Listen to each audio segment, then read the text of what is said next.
that. It's kind of like how we like watching good football. No, players. it's about having antlers. You're overestimating. No. What it's about really is like there's a thrill about wild animals and power and strength and like craziness. You know what I mean? Like there's a kind of a joy in that.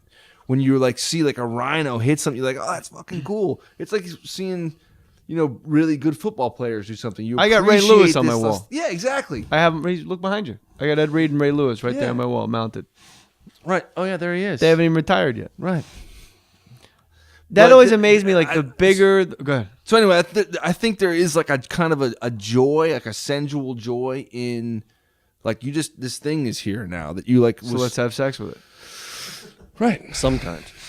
With her velvet. How much is an elk like that weigh?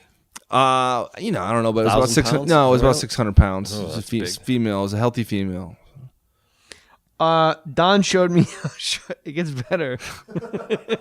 This is awesome. Go for it. Don showed me how sharp her teeth were. She was a healthy young cow, and we looked at her teats. They were not full of milk, so there wasn't some calf out there bawling for its mom, which was a salve to my conscience. I snapped some. How do you know her teats were not filled with milk? Did you suck on their teats? No, Don told me. How does Don know without sucking? You look at them. If they're not full of milk, you can tell. I would, if I was you, I would have said to Don, the guy that you went out prove hunting it, elk, and say, "Well, I think you should take a suckle from that teat to make sure, Don." Have you No, her milked teeth- anything, Uncle Dan? Cow. You milked a cow?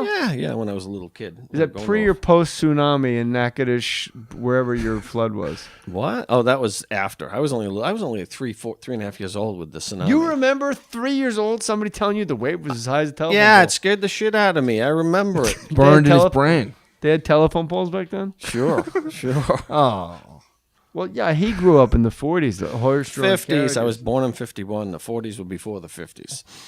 How long, Uncle Dan, do you think it would take you to make fire? Because our friend Sam Sheridan went. How long did it take you to make fire? Depends what you got, but it takes 3-4 hours. Something. You're talking about with one of those bow things. Yeah, right? bow drill. I mean, No, they I just meant a got lot- these other you guys things, are weird. right? I went with a lighter. They got these other little fire flint. Oh, yeah, they got all styles, kinds of those things. are quicker, but They got all if millions I of had things. matches, But I'm going to 5 tell you this minutes. though. But those flint things, try them because it's not that easy to get. You have to have something really good tinder. Have you tried it? Have you ever tried to make fire, Matty? I can make a those fire in things? about 10 seconds. I carry one of these. Yeah, with me exactly. at all And you got times. it. Uncle Dan pulls his hemp lighter out of his pocket. My hemp lighter. Where were you when you tried to make fire? I did it in Kansas and I did it in Arizona. Now, In Arizona, That guy it's drier, Cody so is it's always easier. carrying. I mean, he Yeah, he carries. carries fire. it. He like sticks it somewhere and carries it. Like when he goes to the next. Well, and also those I don't know guys, how you do they that. can Pocket. do hand drill. They practice believe that enough so part. they can do hand drill, which is like, if you practice, it's like something like it's a hobby. Yeah. People get good at it, and you can have fire going basically. with your hands? No, with the stick. Yeah, and they roll the stick. Oh, you would rub your I think you were rubbing your hands together. Yeah. Like, isn't that like an airbender? Yes, exactly. I'm a firebender. So, I gotta ask you this. I think the answer is obvious, but break it down for us. When you're out there learning to make fire, someone teaches you how to make fire. What is that feeling when you actually are just a guy in the woods, sweating your balls off, your fingers are all bloody and callous, you've been out there all day. When you actually make fire, I don't think any living man has any idea that feeling. It's certainly people do, but it's a thrill.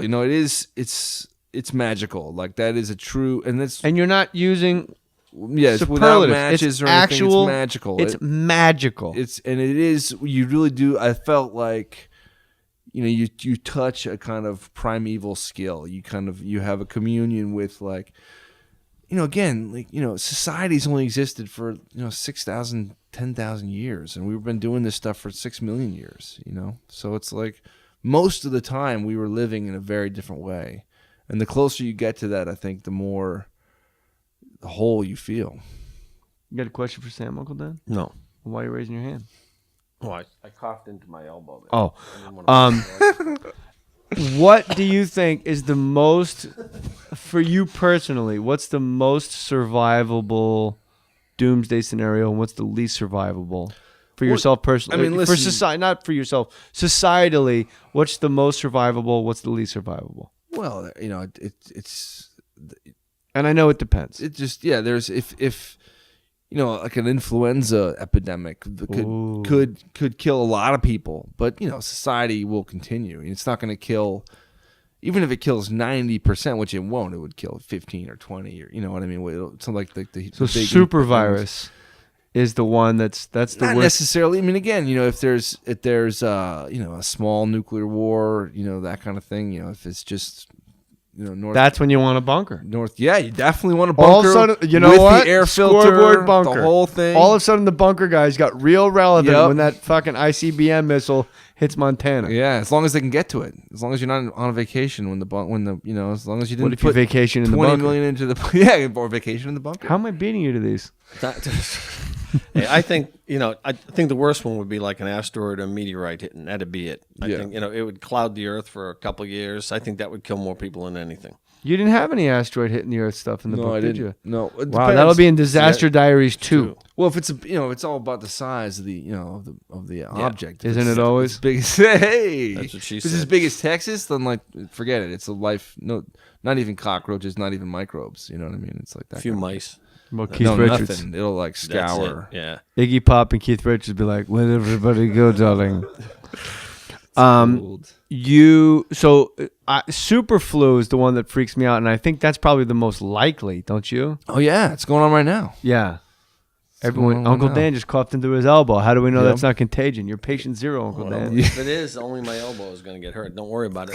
The thing is, though, I'm scared about that all the time. I go into people's houses. I don't turn on it when I'm an appraiser. I go in there. I don't turn on any lights or anything with my Yeah. hands. I use my elbows. Wash and your hands a everything. lot. Yeah. You know, they also call that OCD. Fine. I don't care what they He call claps. He touches. it. They call it. They call it a living Dan. too. Night of the Living Dan. They also call it Living Dan. I like to think that you're supposed to do. You've been appraising the same home for 3 weeks because you can't get out of it. Oh, man. You just keep hitting the light switch. Like 5, He's trying to open 18, the door with. I'm an 25. expert. God damn I can it! turn did I the light unlock on the with door? every part of my body. Yeah. So I'm going to say super. All right, let's vote at the table. I'm going to say super flu Is the likeliest? is most likely and the one that's going to do the most damage. Because and it'll do the most damage because it's most likely. Uncle Dan.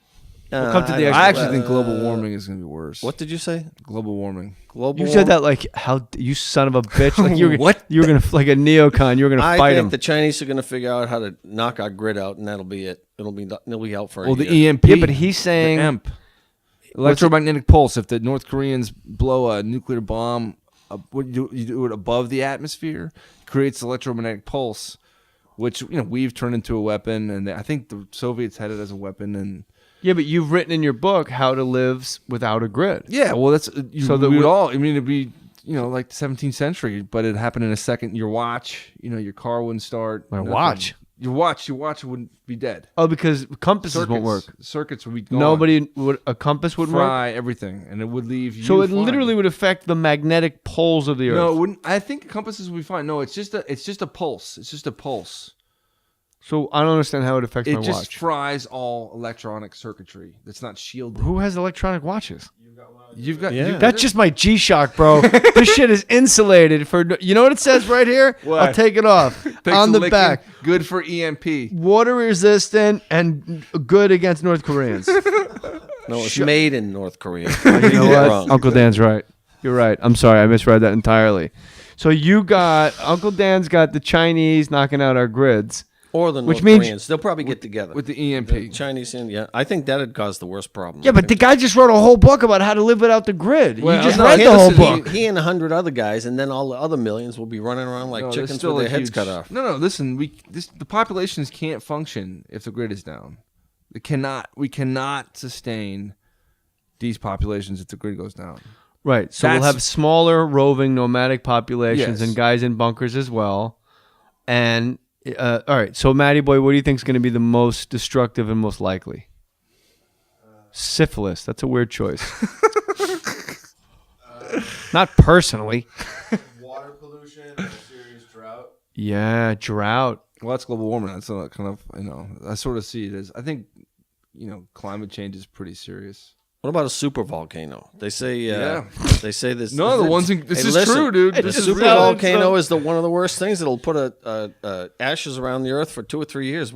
Nothing will grow. I never even heard of it. I thought you You've were never making heard a of a joke. super volcano? What is it? Yellowstone The National Park. Yellowstone, That's and there's a bunch one in, big super volcano. There's a bunch in Iceland. Yeah. Remember that volcano that shut down? Shut down air travel. There's a bunch of them nearby that are bigger, and because the glaciers are melting, so the weight is being alleviated. That's holding them down, so they could have another. There's a lot of Republicans listening to this podcast that you just made hate you talking about global warming I being know. a reason. Well, I know you, but it's and I'm not going to get into it, but it's like Well, I mean, get Who into I it not believe. politically, but get into it from what you've seen and what you studied with your own eyes and ears. I've seen it. It's you can't. Neil deGrasse Tyson, who I love so much, says you can argue it all you want, but the science is always there. You can argue, Yeah, I mean, but it and doesn't it's- change the fact that there's science and on it's this high side. school science. It's Yeah, not like it's there's melting complicated. glaciers. Well, more carbon dioxide in the atmosphere does X. You know what I mean? It does this thing, which is what's happening. And so, yeah, the Inuit, when I was up with these guys,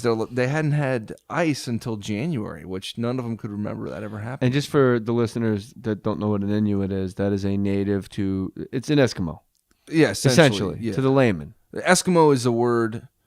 The French word. The French, yeah, the Indians. Means rotting meat. The other, no, eaters of raw meat. People who eat raw meat. I wasn't that far off Yeah. with my callback. Well, you live in a freezer. You can eat raw meat, right?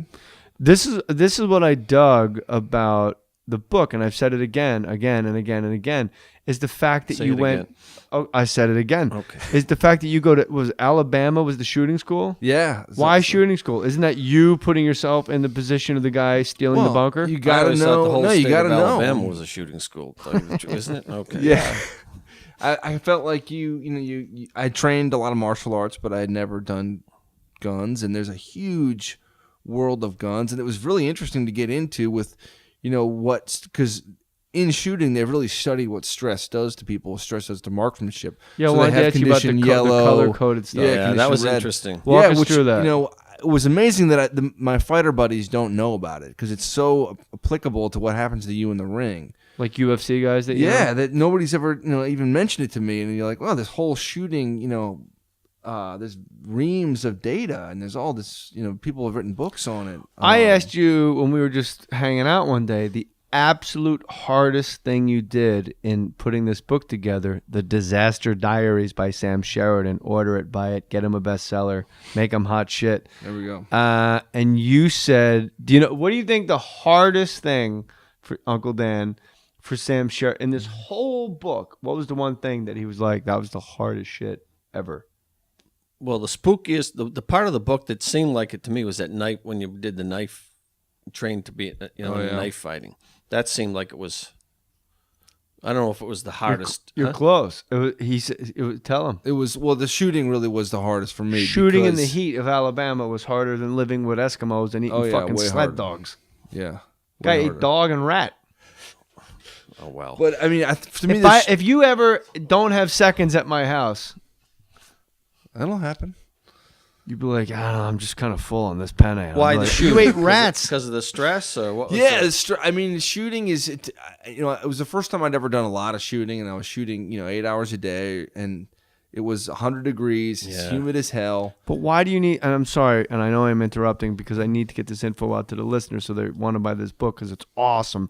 Why do you need to learn how to shoot a pistol and a rifle unless you're going to be the guy that creates the problem? Well, you might need it. What if it's zombies? What if it's aliens? What if it's people coming for your water? There you There's go. always that kind of Mad Max aspect to it. So it's water, gasoline, batteries, Bullets. and you got to have bullets, Balas. and you got to have a revolver. You'd like to have them, I mean, I'm kind of on that side of it's better to have it and not need it, right? You know what I mean? Do you have one on you right now? Of course. No, I don't. That'd be great. if you said, Concealed of course carry you- is difficult in LA. And what was so hard? And I want to go back to the color code. Why was shooting harder than a sled dog at the North Pole? It's you need to be very focused. It is really stressful. Even though you're wearing your protection and eye protection and everything, you're still doing something that's about killing people and is dangerous, and it's hot as hell. And you don't want to screw it up. You know what I mean? It takes. it takes a lot of concentration, and if you start getting sloppy, you're going to hurt yourself. You're going to shoot your foot off or blow your hand off. I mean, a big